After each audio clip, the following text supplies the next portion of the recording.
Saya Dr. Tami akan mencoba menjelaskan kepada teman-teman terkait kelas Schizomycetes. Nah, sebelum membahas tentang kelas Schizomycetes, saya akan menjelaskan terlebih dahulu apa sih definisi dari Schizopita. Nah, Schizopita itu berasal dari bahasa Yunani yang terdiri dari dua kata, yaitu schizen yang artinya membelah, sedangkan piton yang artinya tumbuhan. Schizopita merupakan kelompok tumbuhan yang berkembang biak dengan membelah diri. Tumbuhan belah dianggap sebagai kelompok tumbuhan dengan tingkat perkembangan filogenetik yang paling rendah, sehingga dari segi evolusi merupakan kelompok tumbuhan yang paling tua dan paling primitif. Adapun ciri-ciri dari definisi Schizopita, yang pertama berkembang biak dengan cara membelah diri. Yang kedua, tubuh terdiri dari satu sel. Yang ketiga, protoplas belum terdiferensiasi dengan jelas sehingga inti sel dan plastisidanya belum jelas. Definisi Schizopita terbagi menjadi dua kelas. Yang pertama ada kelas bakteri dan yang kedua ada kelas Gangamiru. Nah, pada kesempatan kali ini kelompok kami akan membahas tentang kelas bakteri atau lebih dikenal dengan Schizomycetes. Bakteri atau bahasa latinnya adalah bakterion yang artinya batang kecil. Adapun ciri-ciri umum dari Schizomycetes, yang pertama adalah tubuh uniseluler atau bersel satu. Yang kedua, tidak berklorofil meskipun ada beberapa jenis bakteri memiliki pigmen seperti klorofil yang mampu berfotosintesis. Yang ketiga, hidup bersifat autotrof, membuat makanan sendiri. Yang keempat, reproduksi dengan cara membelah diri dengan membelah amitosis. Dan yang terakhir, habitat bakteri hidup di mana-mana atau kosmopolit, bisa hidup di tanah, di air, di udara, bahkan di makhluk hidup, bisa merugikan makhluk hidup dan bisa menguntungkan makhluk hidup. Baik, selanjutnya morfologi bakteri Schizomycetes. Yang pertama ada bentuk-bentuk bakteri Schizomycetes. Yang pertama ada kokus, bentuknya bulat, monokokus, diplococcus, streptococcus, staphylococcus, dan sarkina. Yang kedua ada bentuk basil, bentuknya seperti batang, diplobasil, streptobasil. Dan yang ketiga spiral, bentuknya spiral, spirillum, spiral kasar, spiral atau spiral halus, bentuknya vibrio, bentuk koma. Adapun gambarnya seperti ini. Nah, ada diplococcus, streptococcus. Nah, teman-teman bisa lihat di PPT kami. Selanjutnya, alat gerak dari bakteri Schizomycetes. Berdasarkan ada tidaknya flagel, dalam kedudukan flagel tersebut dibedakan 5 macam bakteri, yaitu yang pertama ada trich, bakteri tidak berflagel, contohnya Escherichia coli. Yang kedua ada monotrich, mempunyai satu flagel di salah satu ujungnya, contohnya Vibrio cholera. Yang ketiga, lopotrich, mempunyai lebih dari satu flagel pada salah satu ujungnya, contohnya pada Rhodiospirillum rubrum. Yang keempat, amphitrich, mempunyai satu atau lebih flagel pada kedua ujungnya, contohnya pada Pseudomonas aeruginosa. Yang kelima, peritrich, mempunyai flagel pada seluruh permukaan tubuhnya, contohnya pada Salmonella typhosa. Adapun gambarnya seperti ini. Tidak memiliki flagel, memiliki satu flagel, memiliki dua di ujungnya satu, liptotrud dan patrichos. Berikut gambar bakteri. Teman-teman bisa lihat di PPT kami untuk lebih jelasnya. Mungkin itu saja yang dapat saya sampaikan. Materi selanjutnya akan dibahas oleh teman-teman saya. Terima kasih. Baiklah, saya Dilan Tania Laras. Di sini saya akan menjelaskan tentang struktur bakteri Schizomycetes. Struktur bakteri yang pertama yaitu dinding sel. Dinding sel bakteri sangat tipis, tersusun atas peptidoglikan yakni polisakarida yang berkaitan dengan protein.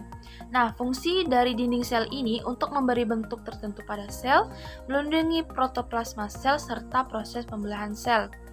Nah, berdasarkan struktur peptidoglikan, bakteri dapat dibedakan menjadi dua, yaitu bakteri gram positif dan bakteri gram negatif. Bakteri gram positif yaitu peptidoglikan di luar membran plasma dan bila diberi tinta Cina akan menimbulkan warna. Contohnya Clostridium tetani, Bacillus anthracis, Staphylococcus albus, dan Staphylococcus aureus. Nah, selanjutnya bakteri gram negatif yaitu peptidoglikan terletak antara membran plasma dan membran luar. Bila diberi tinta Cina tidak menimbulkan perubahan warna. Contohnya Eubacteria coli, Salmonella typhosa, dan Vibrio cholera. Nah, struktur bakteri yang selanjutnya yaitu membran sel. Membran sel ini tersusun atas lemak dan protein yang bersifat selektif permeabel. Nah, membran sel ini memiliki fungsi untuk mengatur masuknya zat makanan dan keluarnya sisa metabolisme serta berperan dalam proses pembelahan sel. Nah, yang selanjutnya yaitu isi sel. Isi sel tersusun atas organel-organel seperti inti yang bersifat prokarion, terdiri atas benang kromatin DNA dan RNA. Nah, yang kedua yaitu mesosom, terbentuk dari membran sel yang tidak terbentuk lipatan. Nah, yang ketiga, organel ini berfungsi sebagai tempat pemisahan DNA dan berperan juga dalam pembentukan dinding sel baru antara kedua sel anakan tersebut. Nah, yang keempat yaitu volutin, yaitu zat yang banyak mengandung DNA. Dan yang kelima, ribosom, tersusun atas protein dan RNA yang berfungsi sebagai tempat sintesis protein. Dan yang keenam, lembar fotosintesis khusus bakteri yang berfotosintesis atau bakteri ungu, terdapat lipatan ke arah sitoplasma yang berisi lembar fotosintesis. Nah, yang terakhir adalah plasmid adalah DNA non-kromosom. Plasmid mengandung gen-gen seperti gen kebal antibiotik, gen patogen. Dalam satu bakteri dapat membentuk 10 atau 20 plasmid. Ukuran plasmid 1 berbanding 1000 kali DNA kromosom. Nah, yang selanjutnya yaitu sifat biologi bakteri. Yang pertama, bakteri pada umumnya bersifat heterotrof, hidupnya sebagai saprofit atau sebagai parasit. Namun demikian, ada pula beberapa jenis yang mampu mengadakan asimilasi, jadi bersifat autotrof. Nah, yang kedua, bakteri aktif bergerak pada kondisi lembab. Pada keadaan kekurangan air, bakteri akan tidak aktif, bahkan dapat menyebabkan kematian. Alat gerak yang digunakan adalah bulu cambuk atau flagel. Nah, yang ketiga, bakteri yang hidup sebagai saprofit menggunakan sisa-sisa tumbuhan atau hewan substrat dan sumber kebutuhan hidup lainnya. Nah, yang terakhir adalah habitat bakteri, yaitu di dalam tanah, di dalam air, dan bakteri membentuk koloni. Baik, itu saja yang dapat saya sampaikan. Terlebih dan kurang saya mohon maaf. Wabillahi taufik walhidayah. Wassalamualaikum warahmatullahi wabarakatuh. Bahasan selanjutnya ialah mengenai reproduksi bakteri. Nah, kita tahu bahwa bakteri dapat bereproduksi melalui aseksual dan seksual. Nah, secara aseksual, bakteri bereproduksi melalui pembelahan yang dinamakan dengan pembelahan linear atau pembelahan langsung. Kenapa dinamakan pembelahan langsung?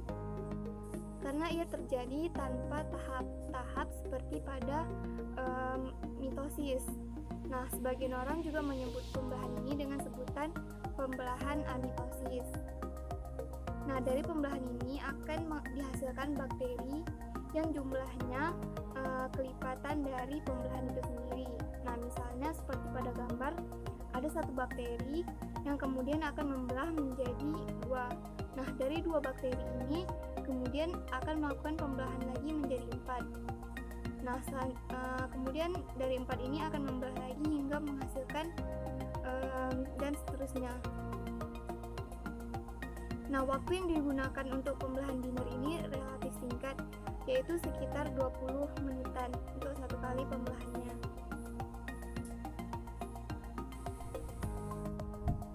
Kemudian reproduksi secara seksual. Kalau tadi secara aseksual hanya melibatkan bakteri itu sendiri, nah secara seksual ini melibatkan individu lain.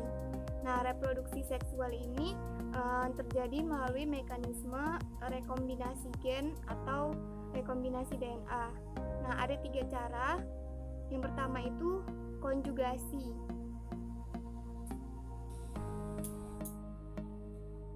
Nah, konjugasi ini merupakan perpindahan materi genetik dari satu bakteri ke bakteri lainnya. Nah, seperti pada gambar, itu ada donor bakteri atau bakteri pemberi sama resipien bakteri. Nah, bakteri dari si donor ini materi genetik dari si donor ini akan diberikan kepada bakteri penerima melalui jembatan penghubung yang biasa disebut dengan jembatan konjugasi yang merupakan pilus dari si bakteri.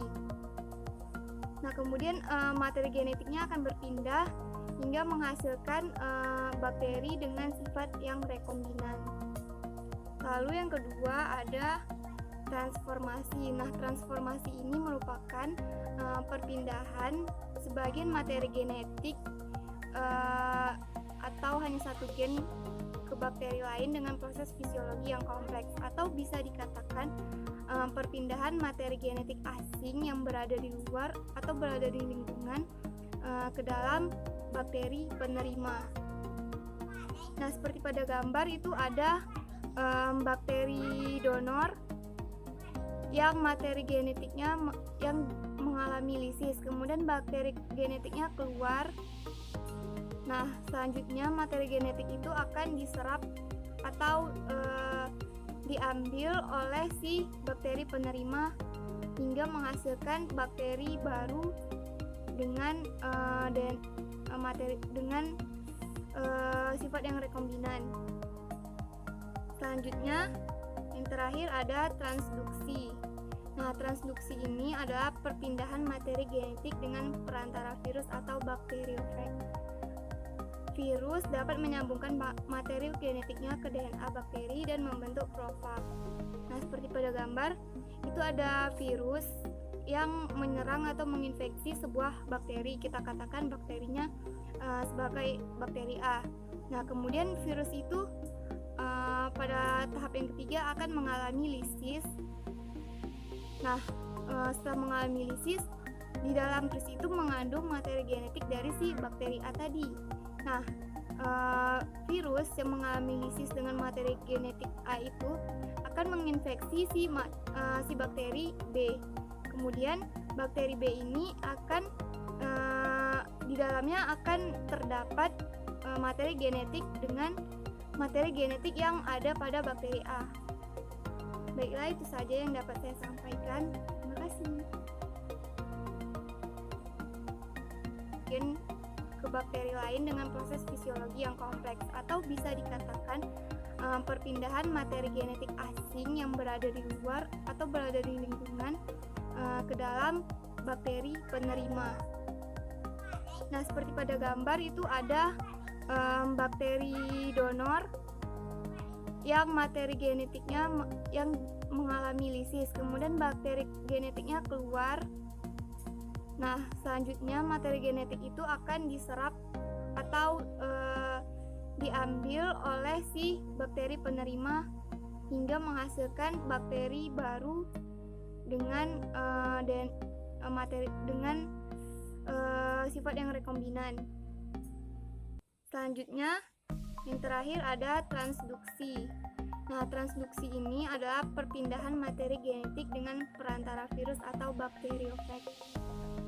Virus dapat menyambungkan materi genetiknya ke DNA bakteri dan membentuk profag. Nah, seperti pada gambar, itu ada virus yang menyerang atau menginfeksi sebuah bakteri. Kita katakan bakterinya sebagai bakteri A. Nah, kemudian virus itu pada tahap yang ketiga akan mengalami lisis. Nah, setelah mengalami lisis, di dalam virus itu mengandung materi genetik dari si bakteri A tadi.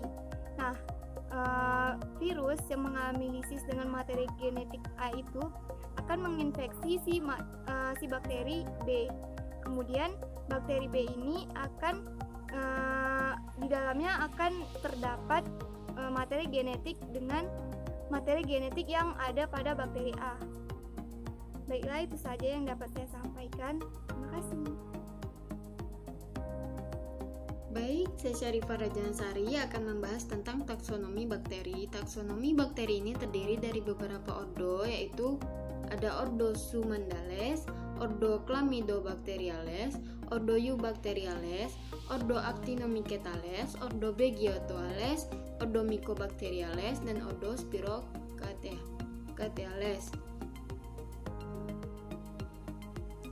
Yang pertama, ordo Sumandales memiliki ciri-ciri selnya berbentuk batang, lurus atau spiral, mengandung pigmen fotosintetik yang berwarna hijau, bergerak dengan flagel yang polar. Jadi, ordo Pseudomandales ini terbagi menjadi beberapa famili. Yang pertama itu ada Thyoidaceae.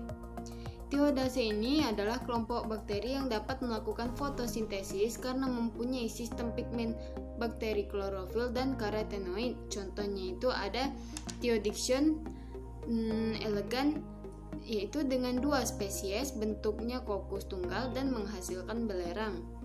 Ada juga Thiospirillum dengan 5 spesies, bentuknya spiral, berflagel pada ujungnya, dan juga sama-sama menghasilkan belerang. Bedanya itu hanya saja dari bentuknya. Yang kedua ada famili Nitrobacteriaceae. Famili ini itu bakteri yang tergolong kema-autotrof dan memperoleh energi untuk proses asimilasi dari oksidasi metan. Contohnya itu ada Nitrosomona, yaitu sel-sel bulat panjang hidup bebas. Ada Nitrosococcus, yaitu bentuknya serupa bola, berpenghuni tanah dan hidupnya juga bebas. Nitrosokitis yaitu sel-selnya berkelompok dan dipersatukan oleh selaput. Yang keempat ada Nitrosogela, yaitu sel-selnya berkelompok dan berada di dalam lendir. Lalu ada Nitrosospira, yaitu sel-selnya serupa seperti spiral dan hidupnya juga bebas. Yang ketiga itu ada famili Metanomonadaceae. Metanomonadaceae itu bakteri yang tergolong kema-autotrof dan memperoleh energi untuk proses asimilasi dari oksidasi metan, karbon monoksida, dan juga hidrogen. Contohnya itu ada Metanomonas, yaitu dapat mengoksidasi metan, dan juga Hydrogenomonas, yaitu dapat mengoksidasi hidrogen.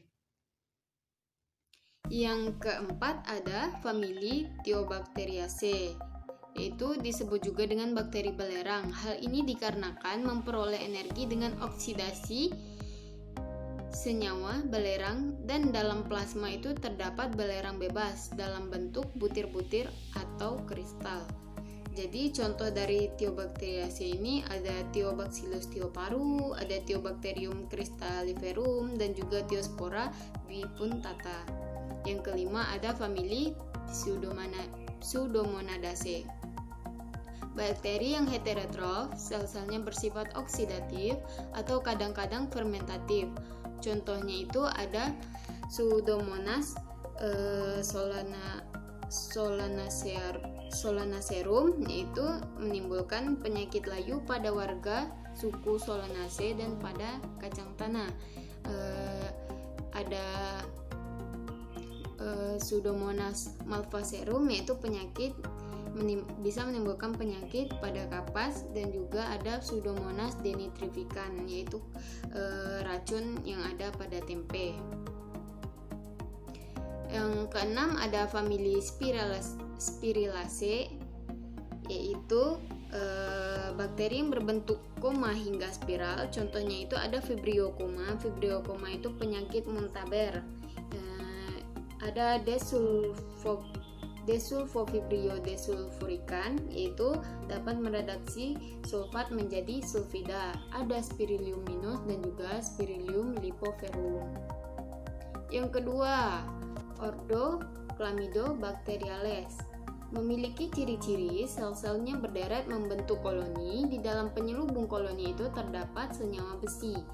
Jadi ordo Chlamydobacteriales ini terbagi menjadi dua famili. Yang pertama itu famili Chlamydobacteriaceae, yaitu bakteri ini berbentuk benang, dapat membentuk sel kembara dan mengandung senyawa besi sehingga disebut dengan bakteri besi.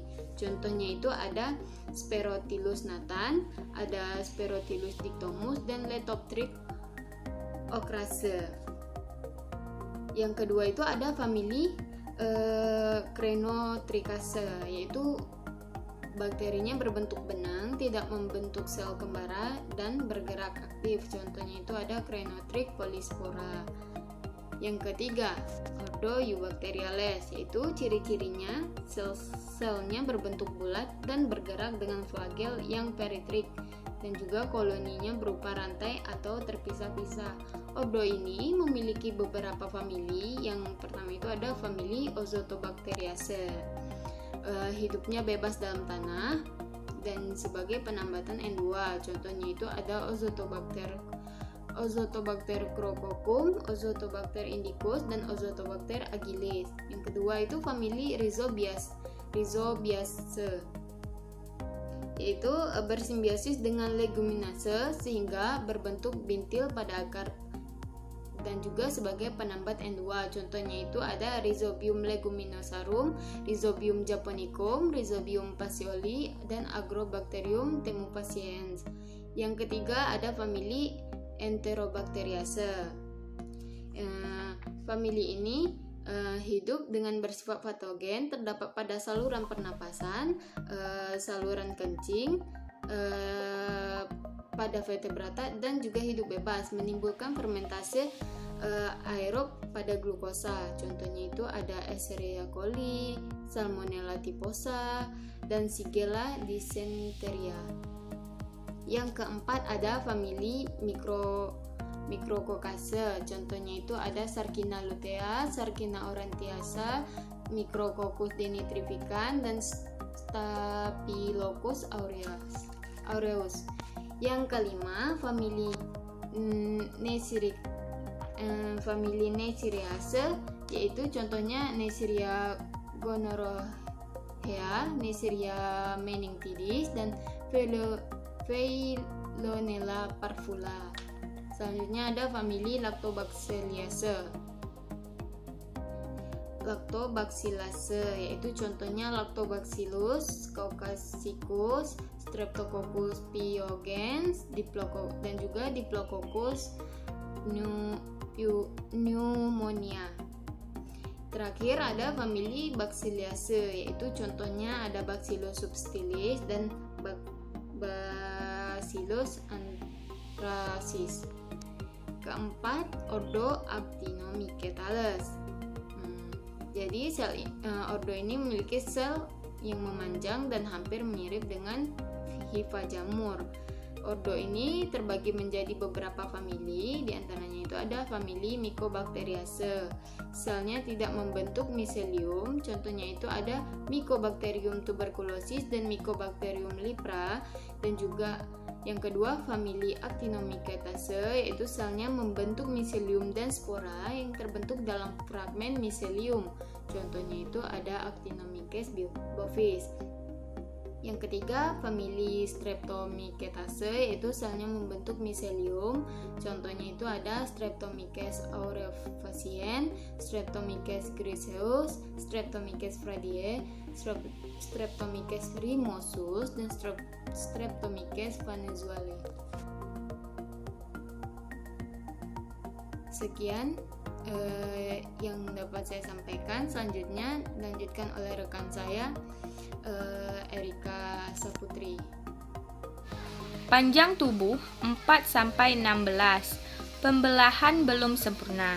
Contohnya, Treponema pallidum atau patogen pada manusia penyebab penyakit sifilis. Dan Treponema verteu nuae Borrelia anserina atau patogen pada burung. Dan selanjutnya itu manfaat bakteri. Nah, ini terdapat di bidang pertanian. Bakteri nitrogen mengikat N2, contohnya Azotobacter, Rhizobium leguminosarum, Chloridium pastorianum, Rhodospirium rubrum. Kedua, bakteri nitrifikasi membentuk senyawa nitrat, contohnya Nitrosomonas, Nitrococcus nitrobacter. Ketiga, bakteri sulfur, yaitu membentuk asam sulfat dari contohnya Beggiatoa alba. Nah, manfaat bakteri yang kedua itu dari fermentasi makanan. Contohnya Streptococcus tactis, yaitu pembuatan keju dan mentega. Yang kedua, Lactobacillus bulgaricus, yaitu pembuatan yogurt. Ini merupakan bakteri baik. Elcaceae, pembuatan minuman. Actobacter isiclium, pembuatan nata de coco. Nah, selanjutnya manfaat bakteri yaitu menghasilkan asam. Pertama, Streptomyces griseus menghasilkan streptomycin. Aureophasis itu menghasilkan aureomosis. Streptomyces venezuelae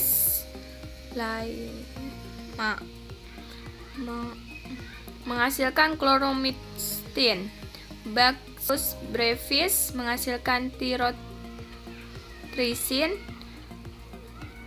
Bacillus polymyxa menghasilkan polymyxin. Dan keempat, manfaat bakteri menghasilkan antibiotik, yaitu Actobacter aceti menghasilkan asam asetat. Streptomyces venezuelae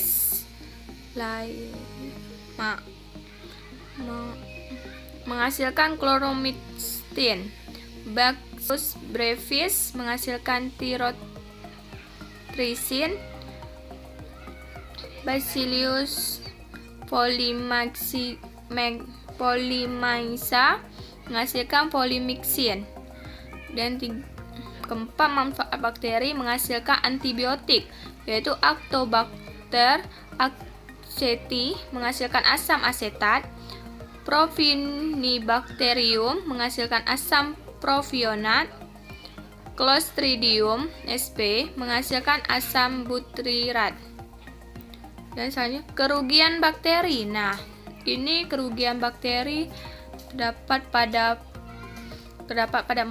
makhluk hidup, yaitu yang pertama parasit pada manusia.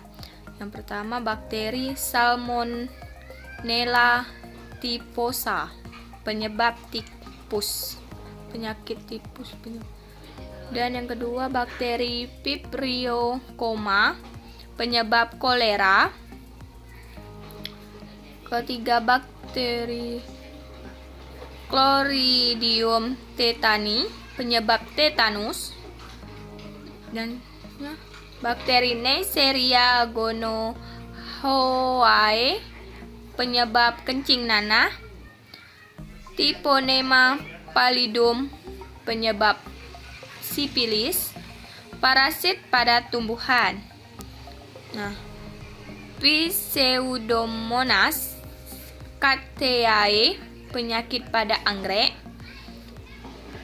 Pseudomonas solanacemarum, penyakit pada pisang. Bacterium papaye, penyakit pada pepaya. Parasit pada hewan, yaitu Bacillus anthracis. Bacillus anthracis pada hewan, Mycobacterium bovis penyakit pada lembu, Mycobacterium avium penyakit pada unggas. Dan mungkin itu saja yang dapat Erika sampaikan, dan terima kasih.